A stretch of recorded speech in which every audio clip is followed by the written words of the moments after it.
And I wanted to start this Monday off with a little bit of sports news because with the Olympics going on, I every day there's some new woke social justice activist warrior who takes over the front pages and is applauded by the left. And so joining me today, he's becoming a bit of our sports expert.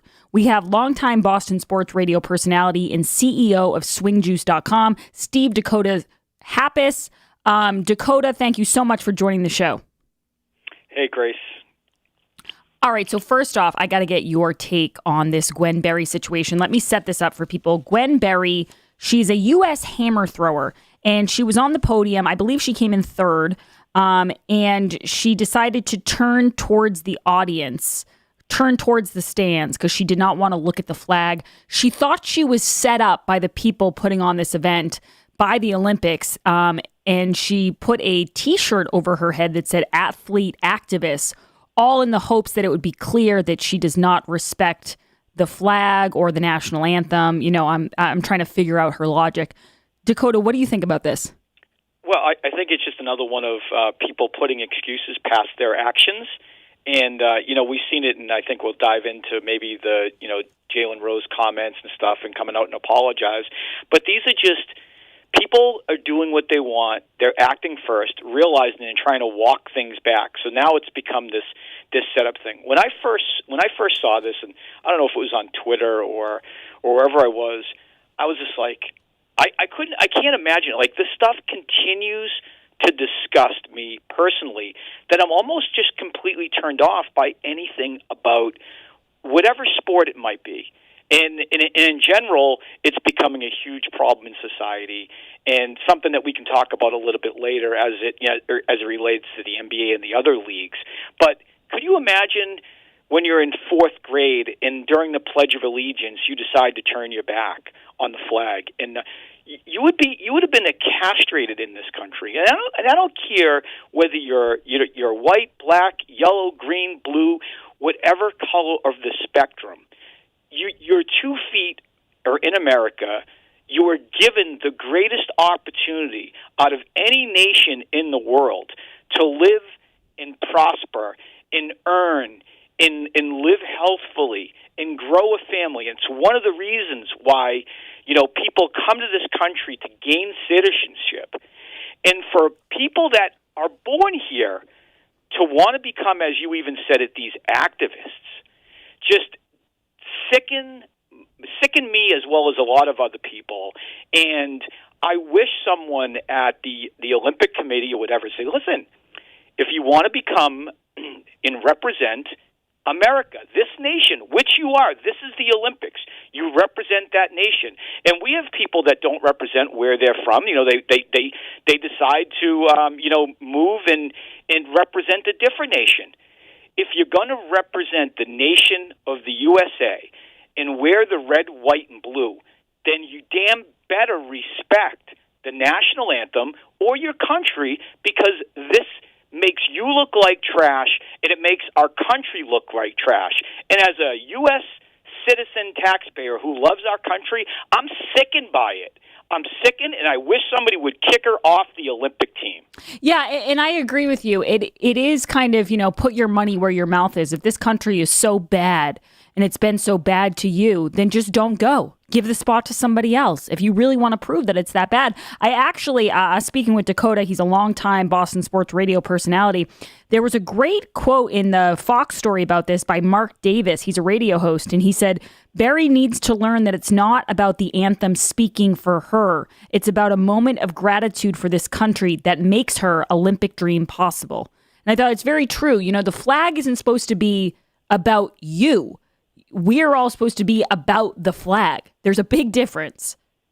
Well, wasn't she? I think she was sanctioned in 2019 for raising her fist during the national anthem as well. Like, isn't that like sticking up your middle finger? Like, say I became a bronze and I'm going to represent it. I just go up there and I want to stick up my middle finger, and that represents me and how I feel. Is that going to be acceptable? So help me out here. Like, this is not just the first time. She's obviously has done this in the past. No, absolutely. And I love this quote from her. She said, I really didn't want to be up there. Like I said, it was a setup. I was hot. I was ready to take my pictures and get into some shade. The narcissism is kind of mind-blowing. Yeah, well, this is the problem with social. Like I think you touched on it earlier about social media. Everybody is their own little rock star, and journalism becomes activist, and that's the problem. Listen, social media was unbelievable. I remember when Facebook first came about. At least when I got on it, I think back in 2008, and it was a great way of connecting your family members, your parents, your kids, your relatives, your friends from high school, and it became a really cool place to do things and connect and share the people you haven't connected with or talked to in a while. And then it just blew up with everybody else trying to catch up Facebook and be all about what the person says. About, you know what? And it was about free speech back then. And now it's not. It's totally flipped to the other side, and I love social. I'm on social, but it's being used and portrayed, and the young generation is just spearheading this minority movement that is going to blow up just social media and saying, when I say blow up, I mean it's just going to start turning things off. Yeah, exactly. And you can actually follow Dakota on Twitter at Dakota Happas. But I totally agree with you. I'm on everything with social media, but I have to say there are days where I wish I could just shut everything off and delete it forever. Now, Dakota, I do want to play for you. Jen Psaki was asked about Gwen Berry by none other than Peter Ducey, the one-horse pony soldier. And let's listen to her response. This weekend, Gwen Berry, who hopes to represent the United States as an Olympian on the hammer throwing events, won a bronze medal at the trials, and then she turned her back on the flag while the anthem played. Does President Biden think that is appropriate behavior for someone who hopes to represent Team USA? Well, Peter, I haven't spoken to the president specifically about this, but I know he's incredibly proud to be an American and has great respect for the anthem and all that it represents, especially for our men and women serving in uniform all around the world. He would also say, of course, that part of that pride in our country means recognizing there are moments where we are, as a country, haven't lived up to our highest ideals. And it means respecting the right of people granted to them in the Constitution to peacefully protest. What do you think of that response, Dakota? I don't know where to begin. I'm just like, if this would happen to, 10 years ago, let's say, if this happened, 15 years ago, how differently do you think it would have played? That the person would have been castrated and kicked off the Olympic teams. The president would have came out and said something to the fact that, you're here representing our country, et cetera, and, we're not going to tolerate, these people that are representing our great country. That's what would have been done. And now you never get that. You don't have a president, Joe Biden, to come up and stand. I guarantee you, if Trump was president, he'd put so much pressure on the Olympic Committee to remove her from the Olympics. Oh, I have no doubt. That would be a guarantee.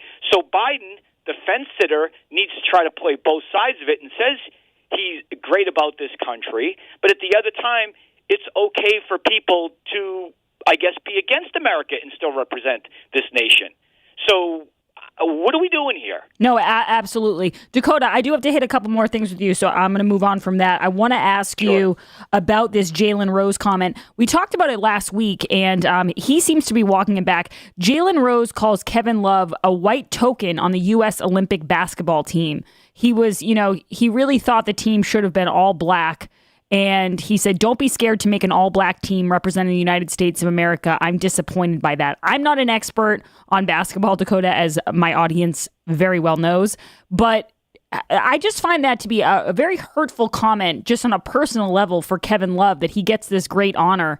And he's obviously a good basketball player. And this man comes out, Jalen Rose, and says he shouldn't have got on the team just because he's white. Well, first, before I get to the whole Kevin Love thing, there's irony going on here. So do you remember last week, or was it a week and a half ago, Jay Williams, another NBA analyst, come out and said that when the Celtics hired this new black coach that was announced today, it was the first coach the Celtics have hired of color, even though Bill Russell was the first black coach ever hired in the NBA. And guess who lambasted Jay Williams for making that comment? It was Jalen Rose. Jalen Rose lambasted him and said, hey, did you forget about all these other coaches that the Celtics had of color? And isn't it funny now that Jalen Rose made a comment about a all-black Olympic team when in 2016 there was no white tokens, to use his phrase. It was all represented by all-black athletes. So, again, what are we doing here? More saying, shooting from the hip, and then apologizing. Jay Williams said he was hacked. Never said that. I mean, who's hacking Twitter nowadays? Everybody has two-factor authentication, right, to get in. I mean, so come on, let's stop. We just need to stop. And Jalen Rose, karma is karma. I said it even before when I think Kyrie was stomping on the logo, and then in the playoffs he got hurt and we never saw him again, and Brooklyn was out. So karma will always get you. Remember that, Jalen Rose, and it got him here. And as for the white token comment, I mean, how many times are we going to see the narrative continue to be pushed by, the talking heads on ESPN or whatever network that like just to resurface this stuff? I'm tired of it. I really am. I am a sports fanatic. I grew up playing as many sports as I can, following it, talking about it. I still make it a part of every day that I do now. And politics are getting more involved with all these leagues. They're going to destroy it. Because as much as some people want to follow politics, a lot of these people don't want their sports mixed with politics and race and everything. And it's a reason why the NBA had a carnage with their ratings this year. And you know what? I didn't believe it at first when people said, you know what, I'm not going to watch this because of this. And it goes back to the whole kneeling thing with Kaepernick. And there was a lot of people, were turned off by the NFL and letting this happen. And for good, bad, or indifferent, whether it was right or wrong at the time, these things, they should just come into play but not be a focus. So if something does happen where politics kind of intersect with it, let it for that moment, but don't harp on it. Don't make it the theme. Don't make it the basis. And that's what they're doing. Grace, I don't know if you remember it, but the NBA, these sports leagues, used to be able to control their players. And now the NBA players control the league. Yeah. And if you remember way back when, in the NBA, they mandated, I think it was Stern at the time was commissioner, that when you're going to the stadium and leaving, you wear a suit. When you come off the bus, you wear a suit. Represent the NBA as a professional league. When was the last time that you see, all the NBA players coming and going to the stadiums with suits on? No. Now they're pushing whatever, brands and social activism that they want to do. So the NBA, which I love, I'll watch out-of-town games. I still follow the NBA. I watched the Atlanta-Milwaukee game last night from beginning to end. I still love it. But I'm a hardcore guy, and they're losing the fringe people when it comes to this. And they really need to do a better job, and they need to push it down to these mouthpieces like Jalen Rose, like Jay Williams, because if they continue to trash certain people, certain things because of politics or race, that's going to turn off most of the people, and that's going to destroy the leagues in this country. Dakota, thank you very much. We do have to go, but I so appreciate it. That is Dakota at Dakota Happas on Twitter. He's great. Make sure you follow him. Eden Pure is bringing back their famous buy one, get one free sale on their most popular product, the Thunderstorm Air Purifier. With over 100,000 sold and counting, the Thunderstorm is sweeping the nation because people everywhere are raving about how well it works to get rid of odors, kill mold and mildew, and to freshen the air.